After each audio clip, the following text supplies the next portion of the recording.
Bienvenue dans cette nouvelle édition de l'Africa Tonight. Au sommaire, les Sénégalais ont voté ce dimanche pour renouveler les 165 sièges de l'Assemblée nationale. Des législatives qui ont valeur de test pour l'opposition, notamment avant la présidentielle de février 2024. Celle-ci souhaite en effet freiner toute ambition du président Macky Sall de briguer un troisième mandat. Les tournées africaines à la mode. Après la Russie et la France, le secrétaire d'État américain Anthony Blinken entame une nouvelle tournée le 7 août prochain. Une tournée qui le mènera dans 3 pays, l'Afrique du Sud, la République démocratique du Congo et le Rwanda. Et puis, inauguration de la première autoroute à péage au Cameroun.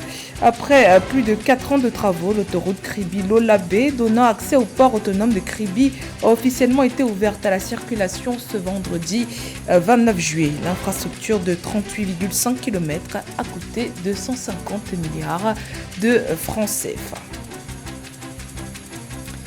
Plus de 7 millions d'électeurs sénégalais du continent et de la diaspora étaient appelés aux urnes ce dimanche 31 juillet dans le cadre des élections législatives, scrutant aux nombreux enjeux ayant une valeur de test avant la présidentielle de février 2024. 8 coalitions sont en lice pour ces élections, mais tous les regards sont rivés sur 2 principales formations, la coalition de la majorité, Benno Bokk Yakaar, et celle de l'opposition Yewwi Askan Wi. 165 sièges au total sont à pourvoir au Parlement. Jusqu'à présent, la majorité présidentielle règne sur l'Assemblée nationale avec 125 sièges sur 165. Face au camp présidentiel, la coalition menée par la principale figure de l'opposition, Ousmane Sonko, souhaite renverser la tendance en forçant une cohabitation au sein du Parlement.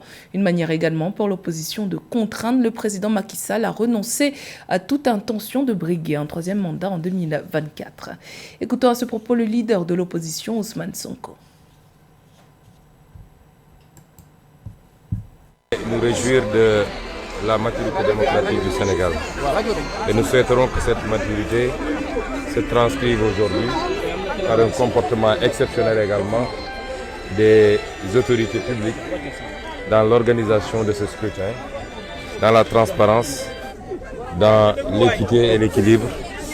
Et nous en appelons personnellement au sens de la responsabilité du ministère en charge de l'organisation des élections que tout ce qui est prescrit par le code puisse être scrupuleusement respecté, qu'on n'ait pas à nous signaler des cas de tentative de bourrage d'urne ou de transport d'électeurs, encore moins de rupture de bulletins de vote dans les bureaux de vote.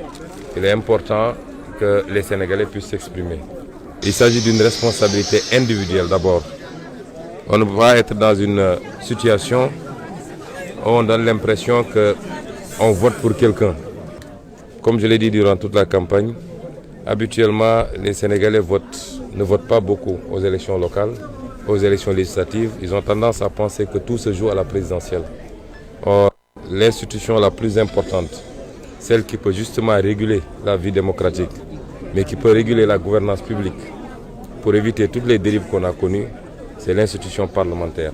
Si elle est mise entre de bonnes mains, elle permet quand même d'équilibrer le pouvoir comme nous l'ont appris les constitutionnalistes. Seul le pouvoir peut freiner le pouvoir. Seul le pouvoir peut équilibrer le pouvoir. Et c'est pourquoi nous considérons que c'est la plus importante élection qui nous permettrait, premièrement, de pouvoir aller vers une gouvernance concertée.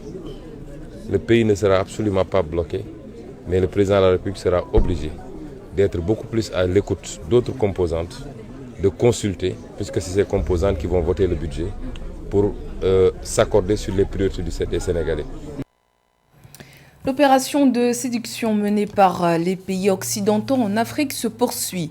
Après la France et la Russie, c'est au tour des États-Unis d'annoncer une tournée africaine. Le secrétaire d'État américain Anthony Blinken entame une tournée de 6 jours à compter du 7 août prochain. Première étape, l'Afrique du Sud, ensuite la République démocratique du Congo et puis le Rwanda. Quels sont les principaux enjeux? Éléments de réponse dans ce sujet de Corinne Kamse. La voix de l'Afrique compte, elle est même de plus en plus recherchée dans le contexte actuel où les tensions dans le monde, notamment le conflit en Ukraine, tendent à accentuer les clivages entre grandes puissances. Après la France et la Russie, c'est au tour des États-Unis d'entamer une tournée africaine qui mènera son secrétaire d'État Anthony Blinken en Afrique du Sud, en République démocratique du Congo et au Rwanda du 7 au 11 août 2022, selon un communiqué du département d'État américain. Le secrétaire lancera la stratégie américaine pour l'Afrique subsaharienne qui renforce la vision américaine selon laquelle les pays africains sont les acteurs géostratégiques et des partenaires essentiels sur les questions les plus urgentes de notre époque, de la promotion d'un système international ouvert et stable, à la lutte contre les effets du changement climatique, l'insécurité alimentaire et les pandémies mondiales pour façonner notre avenir technologique et économique. De façon générale, le continent africain entretient depuis de nombreuses décennies des rapports privilégiés avec les grandes puissances occidentales comme la France et les États-Unis et d'un autre côté avec la Chine, le Brésil ou encore la Russie dont l'influence tend à croître ces derniers mois. Tout de même, et du point de vue de certains observateurs, devant s'être rués sur le continent, les leaders en place devraient garder à l'esprit les priorités de développement et de sécurité essentielles pour la croissance durable de l'Afrique. Comment tirer profit de cela? Il faut deux choses. La première des choses, il faut que les Africains parlent d'une seule voix. Et parler d'une seule voix, c'est parler à travers l'Union africaine. Et deuxièmement, négocier des contrats qui peuvent promouvoir et améliorer les conditions de vie des populations. En Afrique du Sud, le secrétaire d'État américain Anthony Blinken s'efforcera de renforcer la coopération bilatérale avec un accent sur les effets du changement climatique, la sécurité alimentaire et les pandémies mondiales. La présidentielle de 2023 prévue en République démocratique du Congo, la question des violences à l'est du pays et la sécurité dans la région des Grands Lacs sont au menu de sa visite dans ce pays. Pour la dernière étape au Rwanda, la gouvernance, les questions de droits de l'homme et la sécurité transfrontalière vont meubler ces échanges avec les autorités rwandaises. Inauguration au Cameroun de la première autoroute à péage. L'inauguration de l'autoroute Kribi-Lolabé, désormais ouverte à la circulation, a eu lieu vendredi 29 juillet. L'infrastructure de 38,5 km d'un coût de 250 milliards de francs CFA est le fruit d'un partenariat entre public et privé. Elle a été financée à 85% par un prêt d'Exim Bank Chine et à 15% par la China Harbour Engineering Company. Narcisse Oum.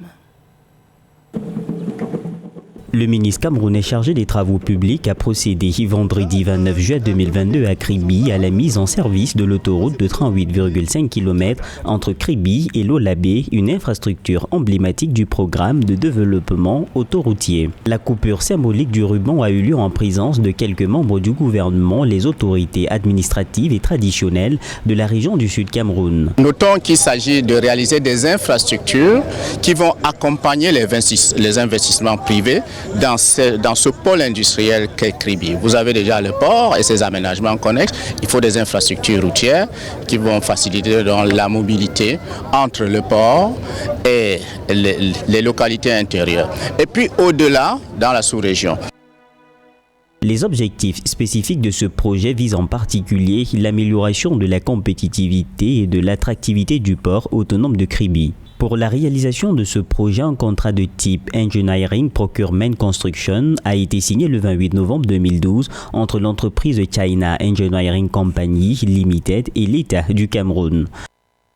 Nous avons dans le cadre des travaux dits de désenclavement de la zone industrielle et portuaire du Cameroun mobilisé déjà 139 milliards 400 millions de francs CFA qui vont nous permettre de réaliser la route Edea-Kribi, de réaliser le pont sur le fleuve Ntem, comme j'ai indiqué tout à l'heure, avec d'autres aménagements connexes tout autour de la zone industrielle.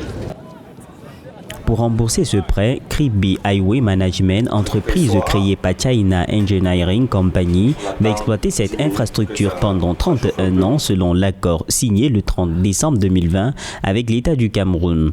L'autoroute est assortie d'un péage automatique et manuel dont le paiement est fixé entre 600 francs et 5600 francs. Après plus de 4 ans de travaux, l'autoroute mise en service ce jour est exploitée en système de péage ouvert à travers un poste de péage installé au PK 25. Toujours au Cameroun, suspension de paiement de la redevance de pesage au port de Douala au profit des importateurs de blé. La nouvelle mesure, qui sera en vigueur pendant 6 mois, a pour objectif de maîtriser la hausse des prix des produits à base de blé, celui du pain notamment. En effet, la baguette de 200 grammes est passée de 125 à 150 francs CFA. Les précisions dans ce sujet de Nathalie Moreau. Les importations de blé sont exonérées de redevances de passage au port de Douala sur une période de 6 mois allant de mars à août 2022 inclus. La mesure a été instituée par le directeur général du port autonome de Douala, Cyrus Ngor, le 28 juillet 2022. Elle lève ainsi le prélèvement du pesage élevé à 12 000 francs CFA par camion. L'économie n'aura pas profité de la mesure du fait du Covid et du fait de la guerre en Ukraine qui a réduit l'importation internationale de blé. L'exemption de paiement du pesage sur la place portuaire de Douala devrait avoir une incidence sur le prix de la farine et du pain, selon des observateurs. En effet, l'instauration de cette taxe en 2020, combinée à l'actuelle crise des céréales, liées à la guerre en Ukraine, ont fait grimper le coût de production du sac de farine de 50 kg de 2000 francs CFA à 6500 francs CFA actuellement. Dans le contexte actuel de la guerre de l'Ukraine qui a créé un déficit de l'offre du blé sur le marché international, il serait économiquement intelligent de réduire les taxes sur la chaîne de valeur, sur la chaîne d'exportation du blé pour, au moins temporellement, permettant aux économies de reprendre et limitant l'inflation. La pesée des marchandises, auparavant gratuite, est devenue payante dans le but d'arrimer le Cameroun aux standards internationaux en matière d'optimisation des revenus douaniers. Du premier trimestre 2021 à la période similaire en 2022, le prix de 50 kg de farine a presque doublé, passant de 19 000 francs CFA à 32 000 francs CFA. Dans l'actualité également, en Guinée, le Front national pour la défense de la Constitution annonce l'arrestation de 2 de ses responsables dans la nuit de vendredi 29 à samedi 30 juillet. Il s'agit de Fonike Mengue, journaliste et coordinateur national du FNDC, et Ibrahima Diallo, responsable des opérations. Selon les membres du FNDC, Fonike Mengue a été arrêté à son domicile aux alentours de 2 h du matin par la gendarmerie, les BATA, les troupes aéroportées de l'armée, mais aussi par le BRI, l'unité de lutte contre le banditisme et le terrorisme. Sekou Koundounou, un autre responsable du FNDC, dénonce une prise d'otage. Ces interpellations sont intervenues quelques heures après l'annonce du FNDC concernant la suspension pendant 1 semaine des manifestations anti-junte à la demande du président de la CEDEAO afin de donner une chance au dialogue.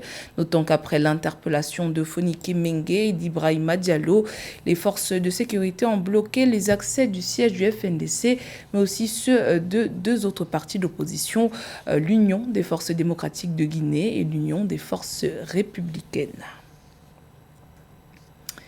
Ce dimanche 31 juillet marquait la 58e édition de la Journée internationale de la femme africaine. Dans un contexte marqué par un risque accru de famine sur le continent, le rôle des femmes dans la sécurité alimentaire et la nutrition était la thématique retenue pour cette nouvelle édition. Nathalie Moreau. La contribution des femmes à l'apport alimentaire familial est importante en Afrique. À travers le continent, elles comptent parmi les principales productrices agricoles, représentant 80% et 56% des employés agricoles au Cameroun et en Ouganda respectivement, et 53% à l'échelle régionale. La 58e édition de la Journée panafricaine de la femme, le 31 juillet 2022, vise à promouvoir le rôle des femmes dans la sécurité alimentaire et la nutrition. Je pense qu'on devrait plus se mobiliser ces journées-là pour nous faire entendre et pour faire progresser le combat des femmes. Moi, j'inscris cela toujours dans la logique de la constance. Il faut continuer le combat et se dire toujours qu'on peut obtenir mieux que ce qui est déjà un atout pour les femmes. Des disparités existent cependant dans la capacité des femmes africaines à contribuer à la lutte contre l'insécurité alimentaire. Elles restent confrontées à des obstacles variés, notamment le difficile accès à la terre. Des chiffres de l'Organisation des Nations Unies indiquent que 15% des propriétaires fonciers en Afrique sont des femmes. Il faut une mobilisation de toute la société et demander à la fois aux décideurs, donc aux autorités de notre pays, d'être beaucoup plus sur ces questions-là, strictes, sévères dans l'application des lois qui existent. La valorisation du rôle des femmes dans la sécurité alimentaire et la nutrition passe par l'amélioration des techniques agricoles sur le continent. Des experts appellent les gouvernements à lever les restrictions imposées aux femmes dans l'accès aux intrants et à la mécanisation agricole. C'était le journal de la rédaction. Merci pour votre fidélité. Dans un instant, une nouvelle édition de l'actualité sur Africa.